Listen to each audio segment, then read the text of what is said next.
Bum bum bum bum bum bum bum bum bum bum bum bum bum bum bum. Hey Dale, good morning. Come on in here, everybody. Andrew, Jeff, it's great to see all of you, and you know that this is the beginning of a great day. A great day. And you know what makes it great? Yes, you do. It's the simultaneous zip. It makes everything better. So please prepare to join me in the simultaneous sip. All you need is a cup or a mug or a glass, a stein, a chalice, a tankard, a thermos, a plastic, a canteen, a grail, a goblet, a vessel of any kind. Fill it with your favorite liquid. I like coffee. And get ready for the dopamine hit of the day, the thing that makes everything better, the simultaneous sip. Go.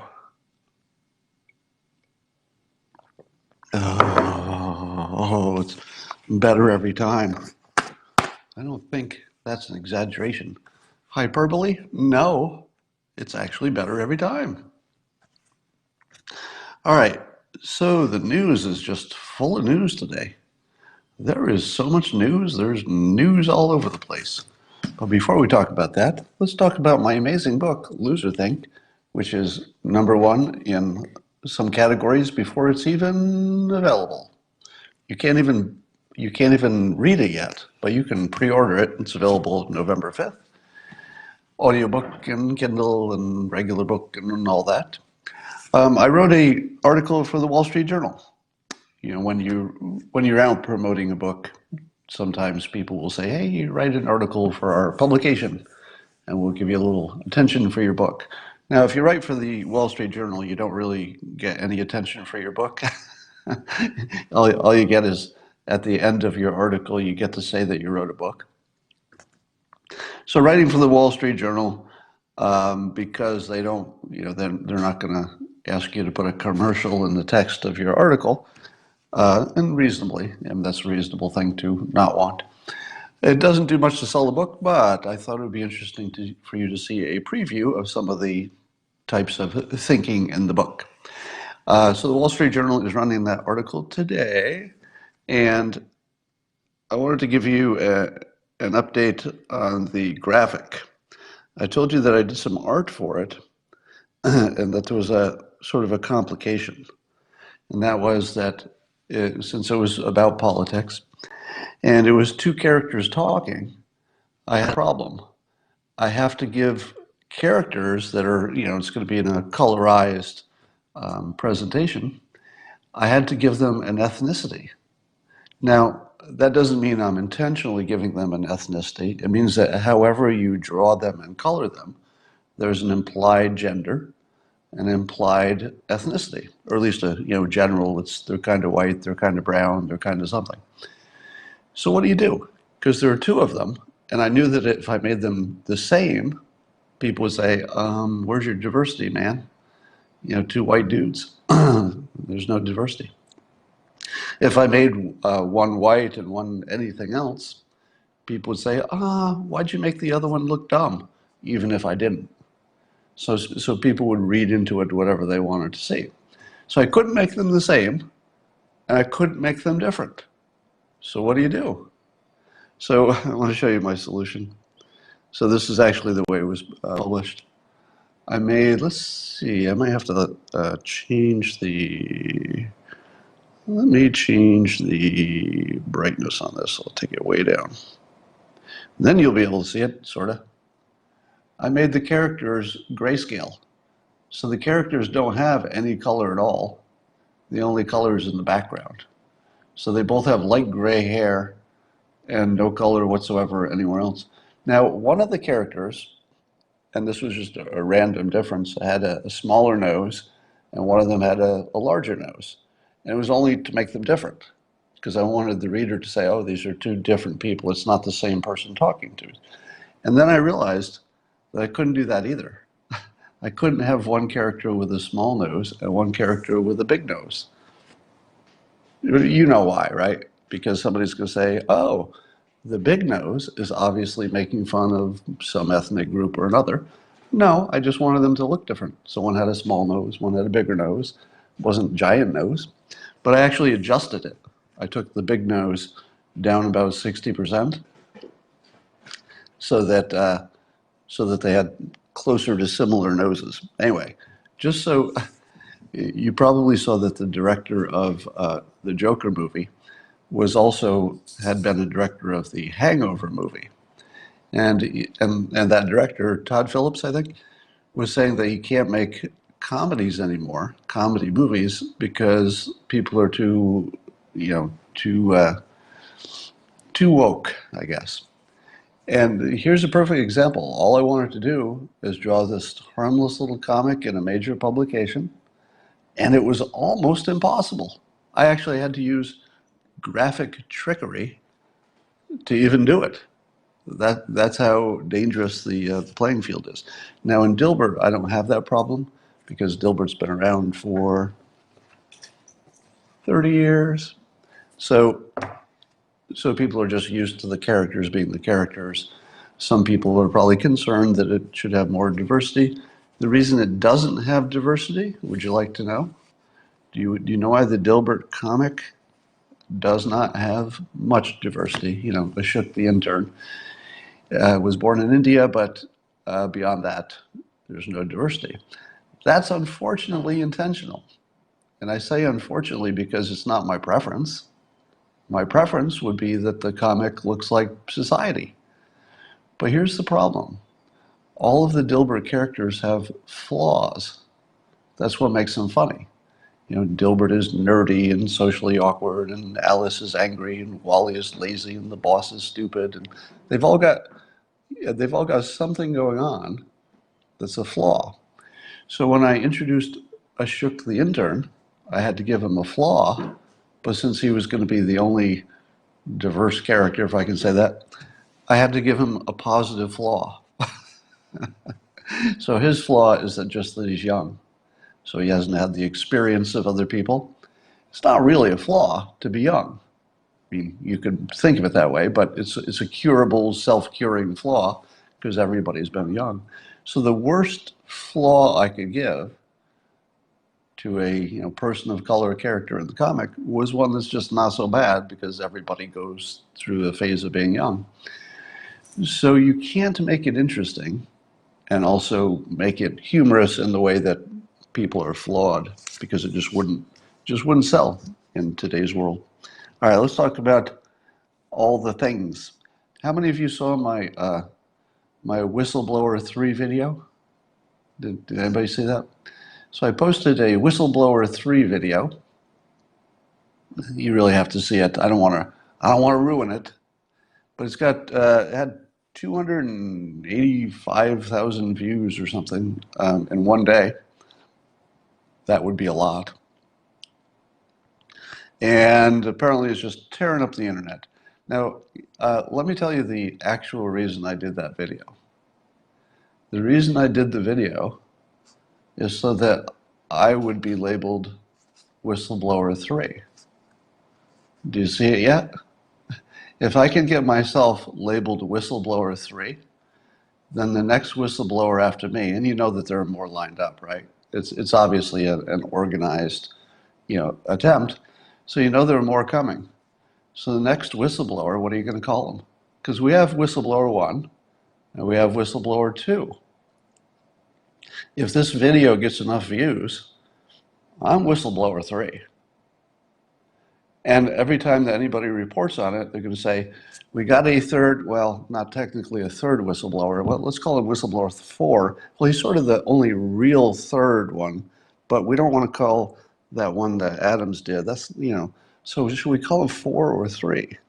So that's the secret, persuasive, clever part about it is not just that the video is funny and people are laughing and crying when they see it, but that it actually will interfere with the news. So it's designed to interfere with the news in a humorous and maybe productive way. Speaking of the news, I think we're watching the Democrats start, at least some of them, start to understand what's going on here. So Matt Taibbi, I won't call him a Democrat. I'll just say that he's typically not a supporter of President Trump. I don't know what he is in terms of his politics, but he is more identified with the left. And in Rolling Stone, it was quite notable. So Matt Taibbi, if you don't know him, he's a very respected writer, one of the best, probably one of the best pure writers working in the world. And by that I mean just the sentences and the thoughts. They're always A plus. Anything Matt Taibbi writes is worth reading, and I wouldn't say that about many people. But in Rolling Stone, he basically said that this whistleblower doesn't look like a whistleblower, that it looks exactly like an organized coup attempt. Now, those are my own words, but I'm paraphrasing. That he's saying it's not a real whistleblower, it's an organized attempt to overthrow the government. How about that? Bob Baer, I believe, you better fact check me on this, but I think he called it a palace coup. Now, he didn't say it is a palace coup. I think he said something more like, it's starting to look like one, or has the signs of a palace coup, or could be. But just the fact that a frequent CNN guest who is an expert on the intelligence agencies looks at this situation. Remember, he's an expert, and he's usually CNN's expert. And he said, that it looks like a coup attempt. What? So now you have two people who have sort of broken with, I'll say, the Democratic message. Now, to be fair, I don't think either of those individuals are much influenced by anybody's common message. They seem to be free thinkers, by their nature. My observation is that they do seem to be independent thinkers, Matt Taibbi and Bob Baer. So when you see them saying independently that it looks like a palace coup, well, what do you think? Because to me, it looks like a coup, like an actual legitimate, organized effort to overthrow the government. That's what it looks like to me. And there's no hyperbole here.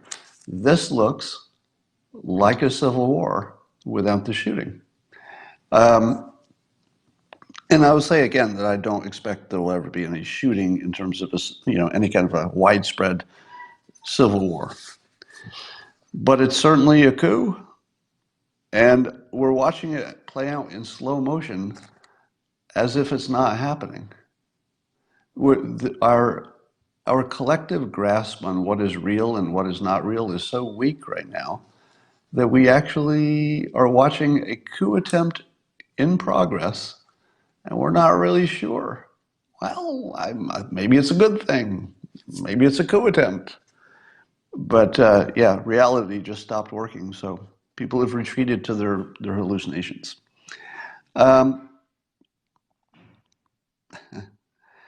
So here's what I wrote in the Wall Street Journal. So I'll give you one paragraph out of the Wall Street Journal article. There's a paywall, but many of you have a subscription, so you can go see it. But here's what I said. I said all sides can agree that Mr. Trump was, and by the way, in the Wall Street Journal, their style guide is to call Trump Mr. Trump. So after you've referred to him as the president once, you can call him Mr. Trump after that. So I said in my article, all sides can agree that Mr. Trump was serving his own re-election interests by asking Ukraine to investigate Mr. Biden. So wouldn't you say that was true? Wouldn't both sides agree that it serves Mr. Trump's re-election interest to ask Ukraine to investigate Biden? We'd all agree that's true, right? It helps his re-election campaign. I don't think anybody's arguing about that. Here's the second part. But we also agree our political system allows that, right? Our system is designed to allow our politicians to act right in front of us in a way that's good for their election. We encourage that. That's how the system works. So far, that's not a problem. But we allow people to pursue their reelection so long as you're doing it, as I said, so long as the president is also clearly pursuing the national interest. So as long as he's doing something that's good for the country, it doesn't matter that it's good for his reelection. That's what we want. That's what we expect. And the system is designed to encourage it. Do more of that stuff that gets you elected, Mr. President. Do more of it. Because he can't do it with people watching unless it's a good thing. So then here's the kill shot here. So I said that before the Democratic primary, would it be good for the country to know more about Joe Biden's relationship with Ukraine? Is the country better off knowing the nature of the relationship before the Democrats decide who their nominee is? Because what if there's nothing there? Don't the Democrats want to know that? What if there's something there? Don't the Democrats want to know that? Because the last thing the Democrats would want, and here's how I finish it up, I said Democrats should appreciate finding out soon being the operative word here because they got a primary vote coming up. They'd want to know soon if there's anything of concern regarding the Bidens and Ukraine, because I assume they don't want to go into the general election with a candidate who has some surprises in his Ukrainian closet. If you're a Democrat, did you want to go into the general election with Biden as your candidate with some things we don't quite know about the Ukraine? Do they want that? I'm pretty sure both sides want to know what went on. And it also would be very nearly the president's highest priority. What would be the president's highest priority other than finding out if the guy who's polling #1 for president of the United States, Biden, finding out if that guy has the conflict of interest, which on the surface seem obvious. To me, it seems obvious that if your son is making a lot of money from a country, you're not going to go hard at the country that's paying your son. Am I wrong? That you don't need to dig into any kind of secret quid pro quos, or you don't even need to know about prosecutors being fired. You don't need to know about any of that. All you have to know is that his son is making a ton of money, and you couldn't really expect that if Biden was president, he would act against the interests of his own son. You wouldn't expect that. So certainly the Democrats would want to get that situation totally vetted so they know they've got a clean candidate going into the general election. So here are all the things we know. Did Trump do it because it's good for his reelection? Probably. Don't we all assume that to be true? That he tried to get Ukraine's help because it would help him get reelected. It also happened to be one of the top priorities for both Democrats and Republicans in this country. So he pursued his job to do those things. The other thing I said in the article is that anybody who says that it shouldn't have been the president's conversation, that it should have happened at some kind of lower working level, if we wanted to do an investigation, you do it with investigators, you don't do it with the president. To which I say, that sounds like something that somebody would say if they had no experience. Anybody with experience will agree with what I'm going to say right now. You really can't get lower level people in two different organizations to work with each other until the bosses have talked and agreed what's going on. Until the bosses talk, in this case President Trump and Zelensky in Ukraine, until they talked, there was no lower level thing that was going to work, because they're just like every other organization. The lower level people don't do anything until the bosses agree.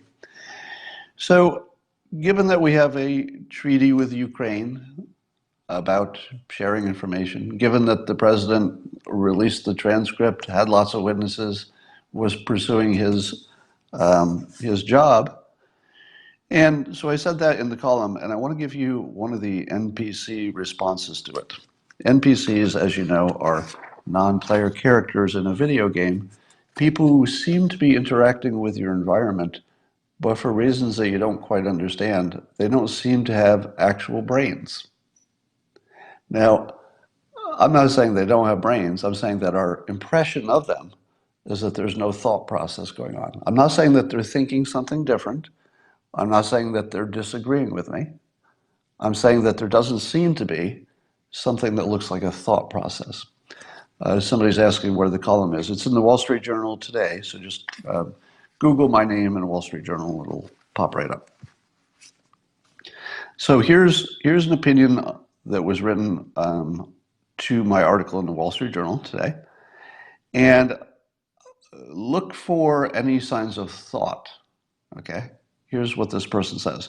It is truly pitiful to witness the rhetorical contortions some employ, referring to me, in defense of the indefensible. Was there anything there? That sentence doesn't have anything in it. I'll read it again. It is truly pitiful to witness the rhetorical contortions some employ in defense of the indefensible. There's nothing there. Here's the next sentence. So I will restate what the whistleblower and the White House transcript demonstrate.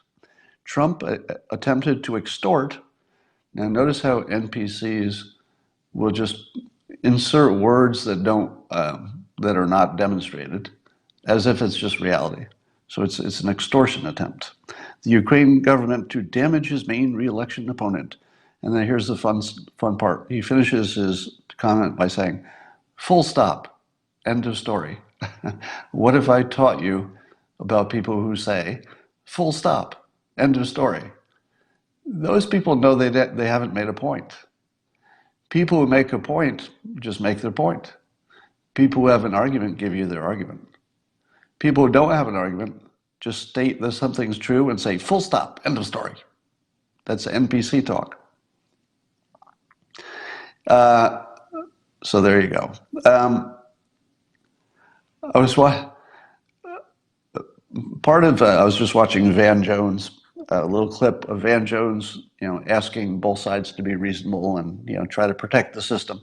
So Van Jones has a lot of credibility in terms of, he has been able to work with both sides, and he does seem legitimately interested in some kind of middle ground on a lot of stuff. But he also called out Trump saying in public that China should investigate Biden. Now, how can you go on television, be a modern, informed watcher of the news? How can you go on television and say that you thought that was serious? How many people thought that China was listening to the president say, hey, China, you should investigate Biden? And then China was going to say, we've got this tense trade war going on, but I think we'll do a favor for the guy who's busting our balls. Is there even one chance in the world that China was going to listen to that and say, oh, this whole time we've been, sort of pushing against Trump and hoping he doesn't get reelected because we'll get a better deal with the Democrat. But now because he said that, we'll suddenly change course and try to tank his opponent so that we'll have 4 more years of the guy we can't get a deal with. Is there any chance that China took that seriously? Is there any chance that Trump took it seriously? As in, I think I'll say this in public and then China will start investigating? No.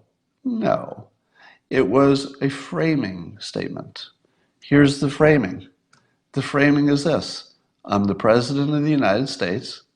If there's some kind of high-level corruption thing that's happening in another country, I'm going to ask that country to look into it, so long as it has something to do with the United States. As long as it's within his domain of interest, he'll ask anybody. He'll ask China, he'll ask Russia, he'll ask Ukraine. And he's going to do it right in front of you as many times as he need to until you realize that's his job. So asking China to look into it was essentially framing the situation as, okay, you all understand this is my job.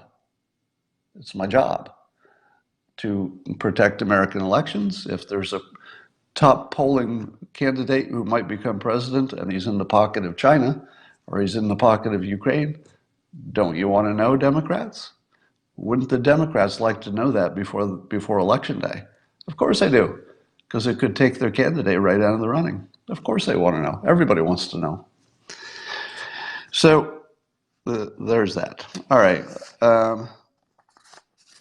Let's see, what else we got on...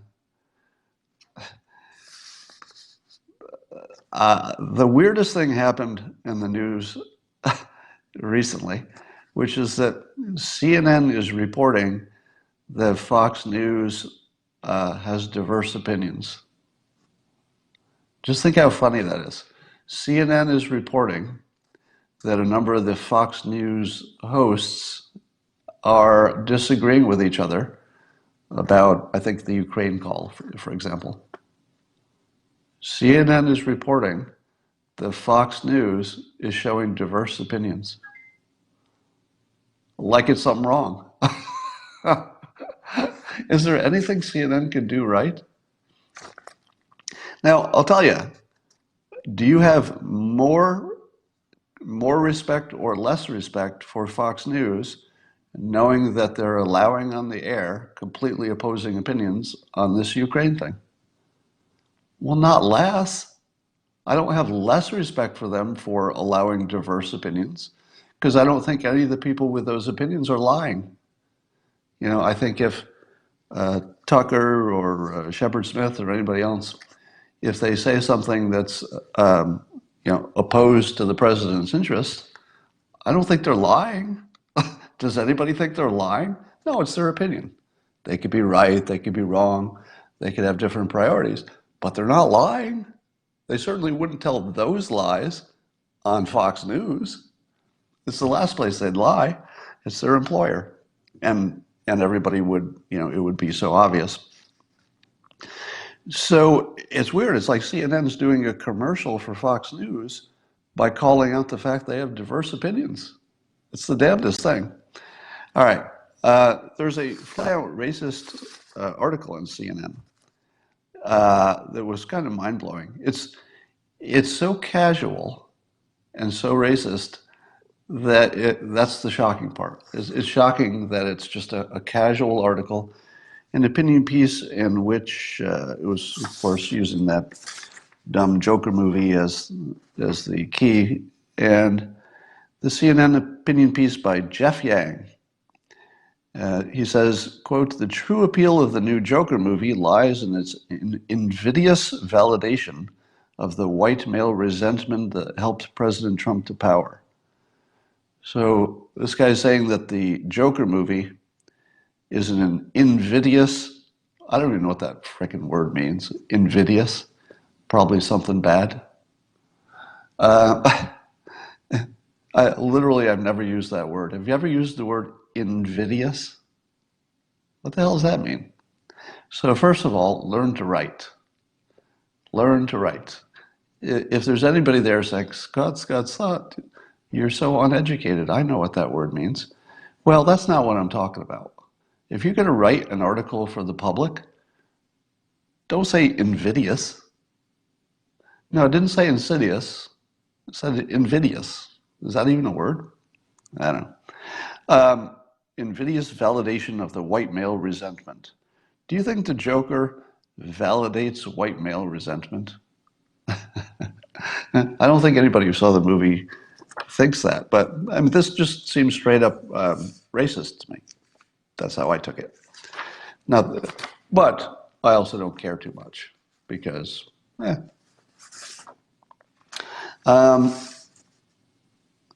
know what you want to talk about. You want to talk about Trump and the Kurds, don't you?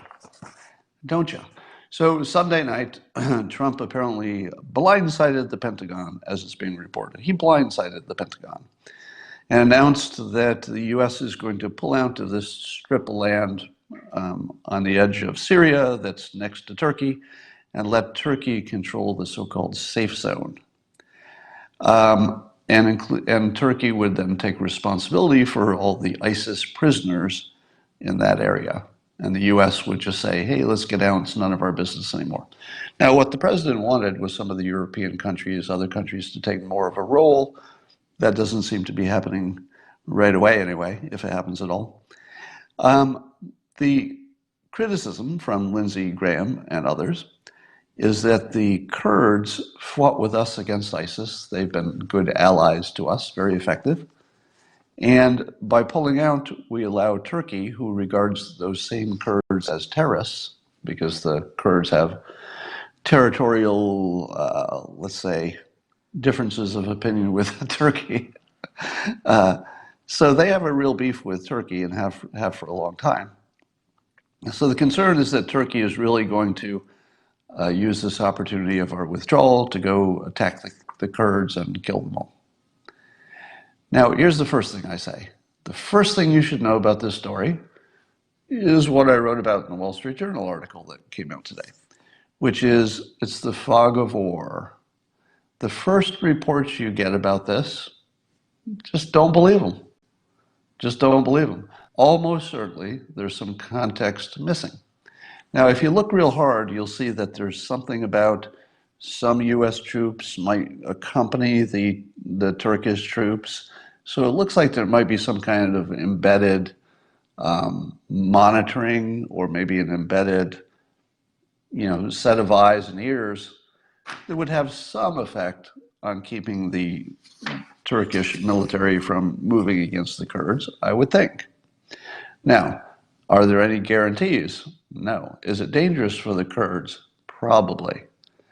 But this is a serious adult decision. This is one of those adult decisions that you don't see very often. Trump is really good, even though he can play the clown to get attention and stuff like that. When it comes to a hard decision, an adult decision, he's really good at it. Even if you don't like what he decides, he makes tough decisions. This was a tough decision because you had two things that can't go on. One thing that can't go on is that we just stay there forever. It's just not our backyard. The other thing that can't go on is leaving. So you had two things that can't work: staying and leaving. Neither of them work. Absolutely complete don't work.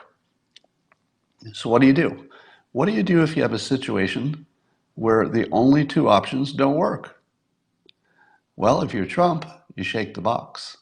And he shook the hell out of this box because he just said, well, we're pulling out. Now, I'm sure there's more details that will come out, things that will help at least, I don't know if it's going to be a fig leaf or it's going to be real, but there will be something said in the coming 24 hours, 48 hours that will tell you that the Turkish attack and destruction of the Kurds is not as clear-cut as the first reports would have them.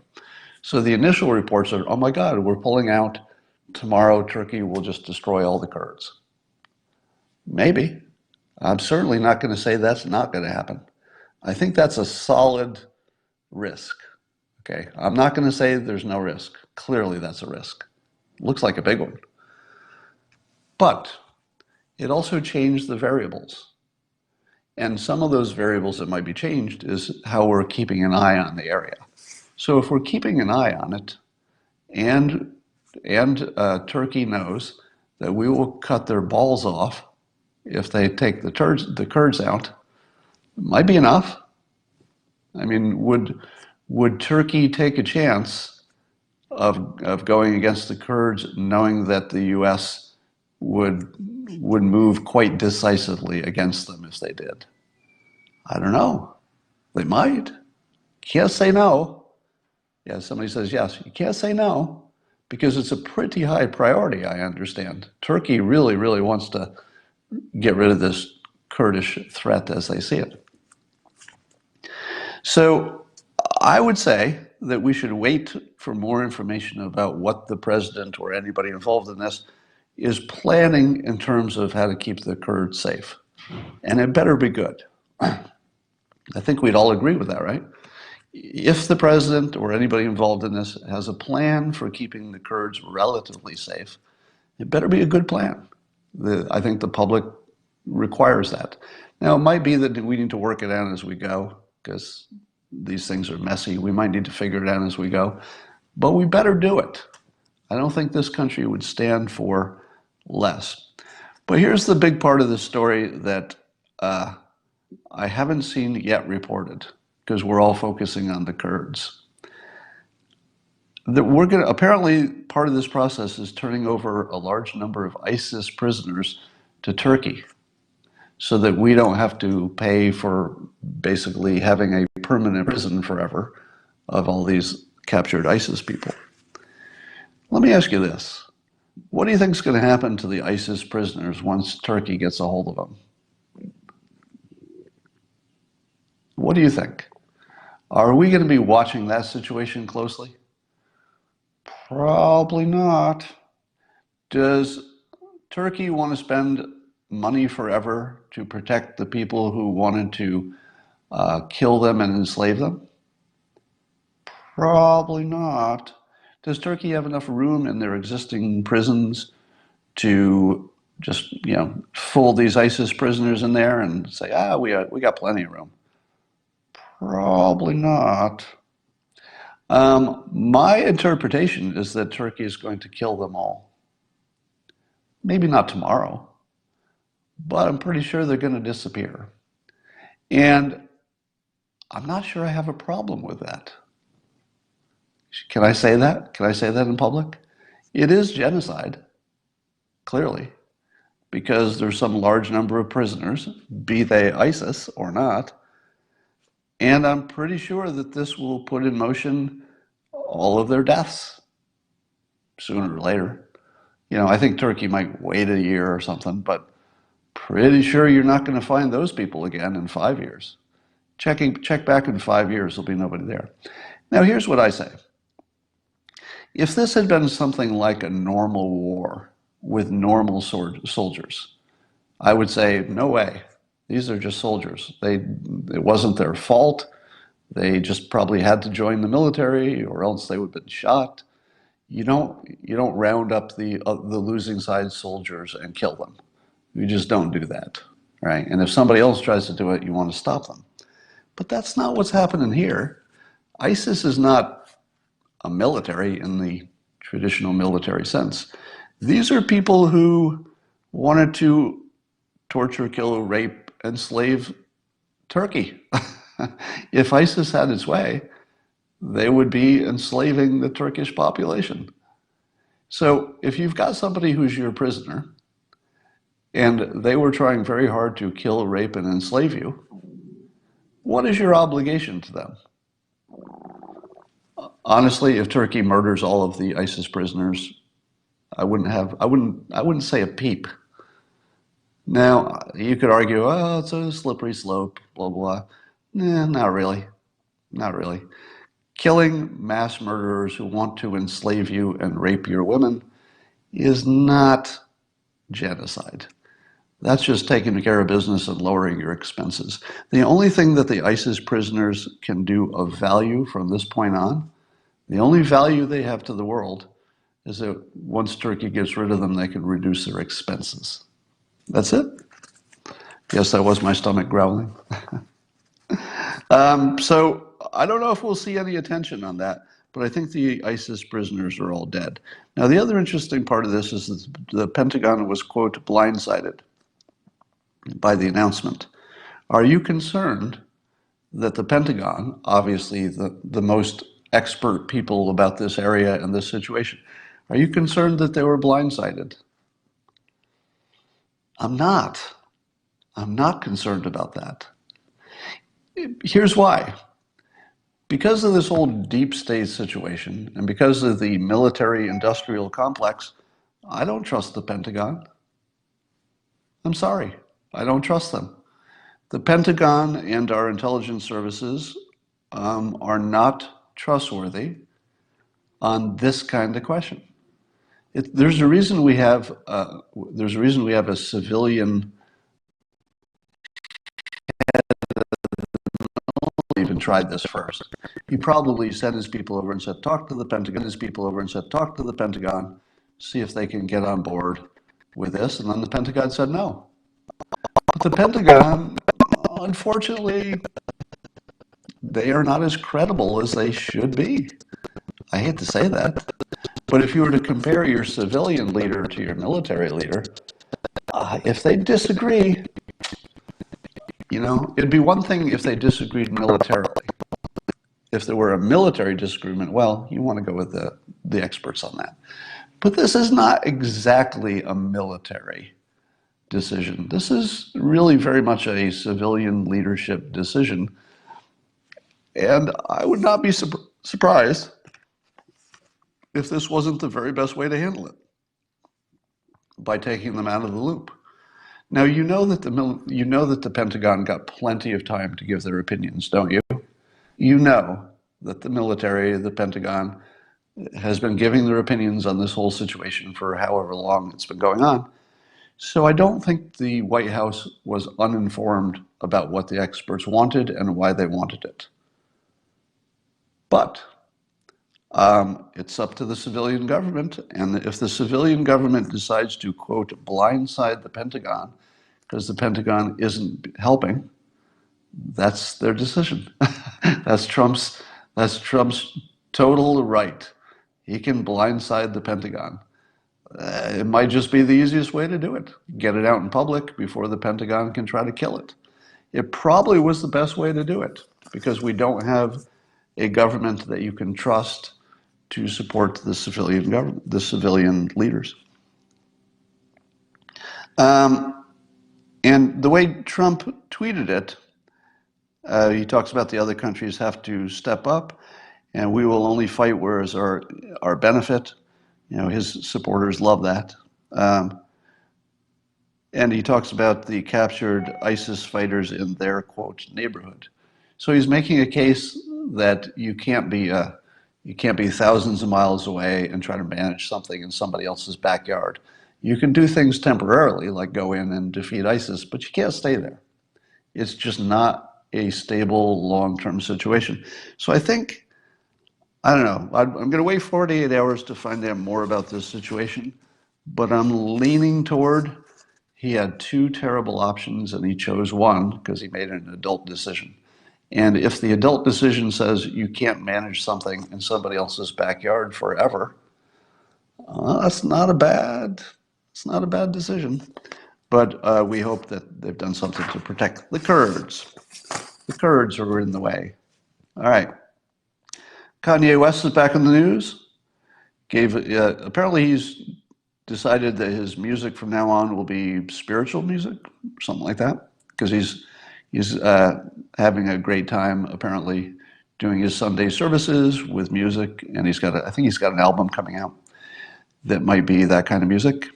But he said in public the other day, "You black, so you can't like Trump." It's funny when you read a quote from Kanye, because I'm about as far from Kanye lingo as you can get, so it sounds funny coming out of my mouth. But imagine Kanye said this: "You black, so you can't like Trump? I ain't never made a decision only based on my color," West said. "That's a form of slavery, mental slavery." Mental slavery. And then he said that the Republicans freed the slaves, talking about, Abraham Lincoln. I did not expect Kanye to come out in favor of Trump again. I didn't expect him to do this again, did you? I thought I thought he was just going to sort of let that go and move on to another phase. But I just love the fact that nobody can tell him what to say, and that if he's not supposed to say it, he's going to say it 3 times. Hey, Kanye, you're not allowed to say it. What is it that I'm not allowed to say? That you like Trump. Okay, I love Trump, I love Trump, I love Trump. Is that what I was not supposed to say? I love that about him. I just absolutely love the fact that he doesn't let anybody push him around. I love that. I tweeted the other day that we must impeach President Trump for bringing unemployment to a 50-year low because he only did it to get reelected. When will this grifter start looking out for the American people instead of just making the economy strong? And then the president tweeted similarly, asking if he should be, the president tweeted, should he be impeached for 3.5% unemployment? So I like the fact that he was thinking the same way. All right. Looking at my notes. Oh, so there's Glenn Greenwald was tweeting about a Politico article in 2017 that reported, and remember, Politico, I think I have this right, they're not exactly pro-Trump, but in 2017 they reported that Ukraine was helping Hillary Clinton in her election and gave lots of examples. And apparently there are Ukrainians who admit that was just the case. They sort of matter of factly say it. So just think about that. Politico in 2017 reported that Ukraine was helping Clinton in the election. I don't even remember seeing that. I don't even remember that story. Byron York has an article in is it the DC Examiner, the Examiner, Washington Examiner, uh, pointing out that the so-called impeachment hearings are private; they're secret. Now, what would happen if the Democrats get a bunch of secret testimony, literally secret? We don't know what it was, and then they decide to impeach based on secret testimony. What the hell is that? Think about it. Nobody has said the thing I'm going to say next, I don't think yet. So I might be the first one to say it. The Democrats have painted themselves in a corner because it's one thing to have the vote or not have the vote with the full House. That would be dangerous enough to vote to impeach because the voters might rebel against that. But what would the voters do if they decided to impeach based on secret testimony? Wouldn't you expect that even the Democrats would jump ship at that point? If you're backing the team that wants to remove your president based on secret testimony, you're not on the right team. You don't have to know anything else about policies or personalities. If you're backing the secret testimony, remove the president team, you're on the wrong team. And I think it doesn't take many Democrats to have that feeling before it's a landslide for Trump. So it's heading for a landslide because the secrecy of the hearings really makes it impossible to vote to impeach, doesn't it? Even if all they did was vote in the House and then the Senate doesn't vote that way. So the president's not removed from office. But what would voters do in the general election if the House voted to impeach based on secret testimony?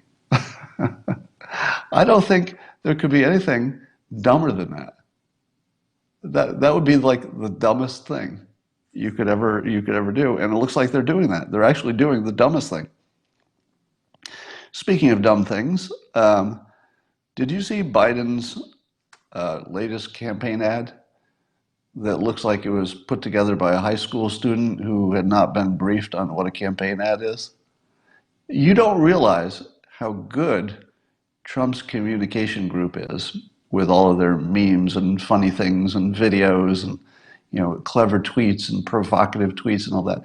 You don't realize how good Trump's team is until you see what the other team does. Biden is leading in the polls, and he can't put in a campaign ad that isn't incompetent. I mean, just on the surface, it's like you look at it, you go, seriously?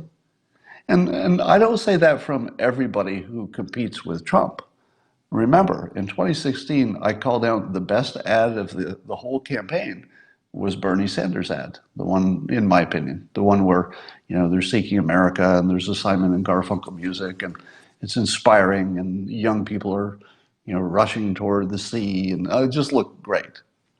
So I can certainly call out a good video on the other team because I've done it. That video looked like a high school production. First of all, the entire point of the video was that Trump was in Biden's head and he was not going to let that happen. That's it? That's why you're running for president, Joe Biden? The reason that you want to run for president is that Trump is in your head? That's it? It was terrible. It didn't even give any reason for him to be president or anything. It just said Trump was in his head. Who put that out? All right. So I think we can all agree that Biden will not be the nominee. It's obvious that Bernie will be sinking. It looks like Elizabeth Warren is climbing. What will that do to the Democrats? Oh, here's where the fun starts. You've got people like Michael Moore and apparently others who are already begging for Michelle Obama to enter the race. That's right. Michael Moore whether you agree with him or disagree with him on his politics, whether you agree or disagree, oh wait, there's somebody here I need to get rid of. Whether you agree or disagree,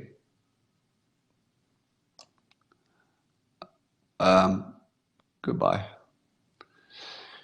With Michael Moore, you probably do agree that he has a clear-eyed view of the public. In other words, Michael Moore, for anything you want to say about him, and I know you have your criticisms, he did call out that Trump was likely to win.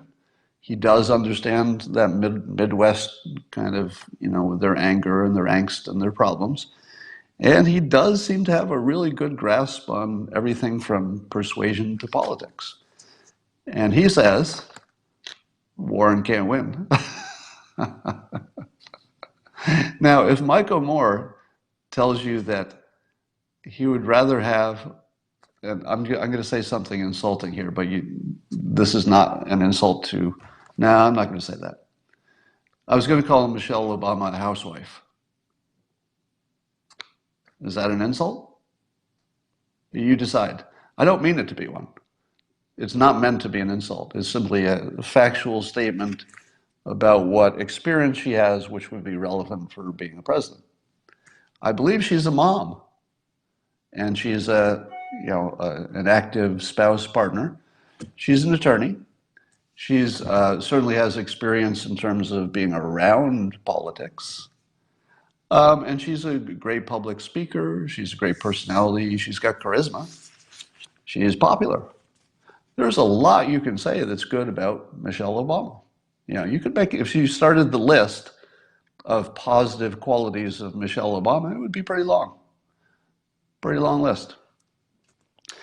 But if she's your best hope, and when I say housewife, that's no insult, because we live in a world where sometimes a woman, sometimes the man is taking primary responsibility for the house, the kids, the lifestyle outside of the money-making process.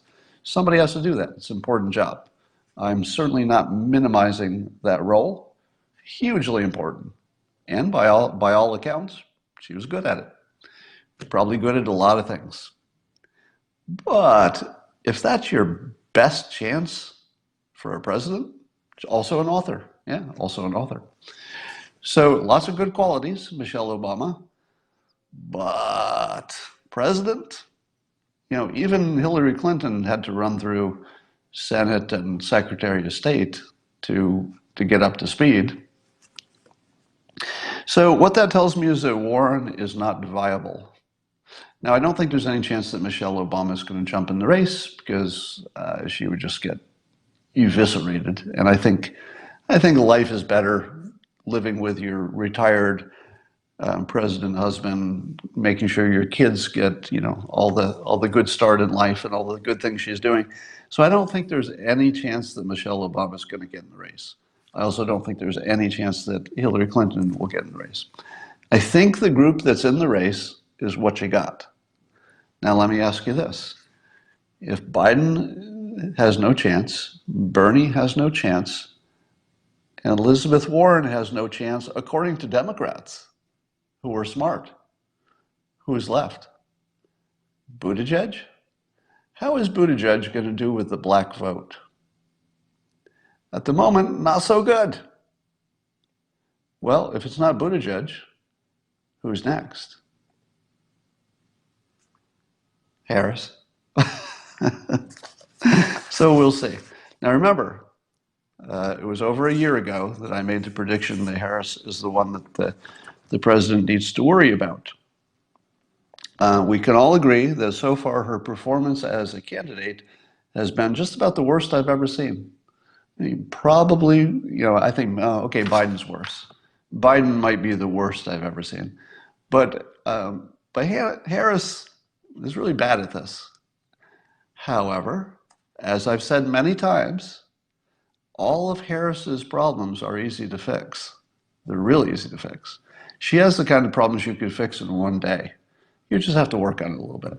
Don't do your self. Don't do the nervous laugh at your own jokes. Fix your body language.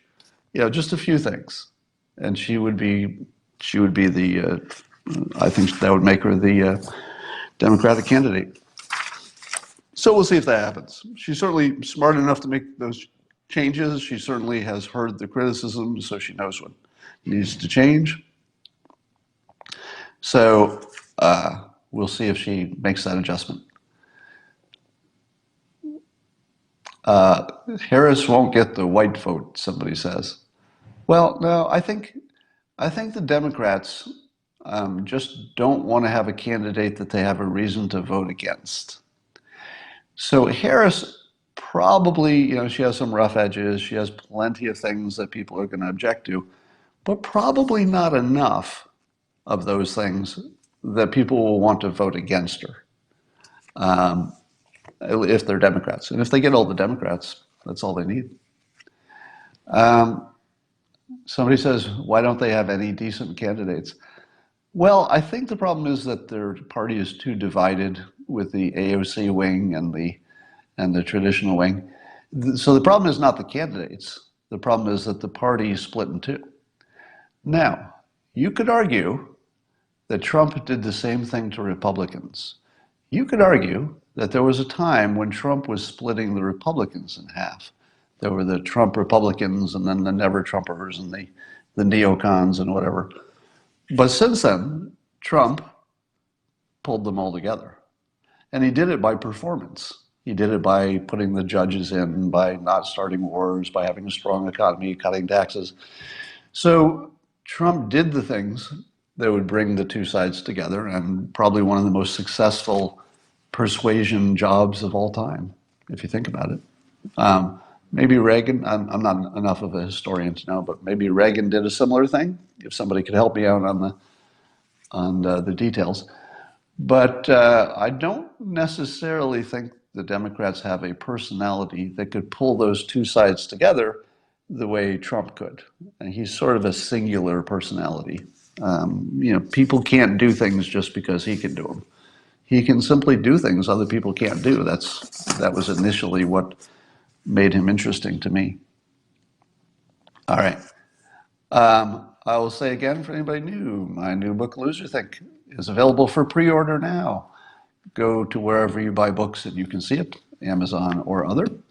And if you make this a bestseller, which I'm hoping you will, you actually will change the world. That's not actually an overstatement. If this book becomes a bestseller, it will make certain types of arguments that you see all the time mocked out of existence. And I say in the book that you can take a picture of any page of the book, reproduce it, put it in your tweet, and slam down somebody who's not good at arguing. All right, that's all I have for now. I will talk to you all later. Bye for now. Have a great day. Let me see if I can touch that button. Okay, bye now.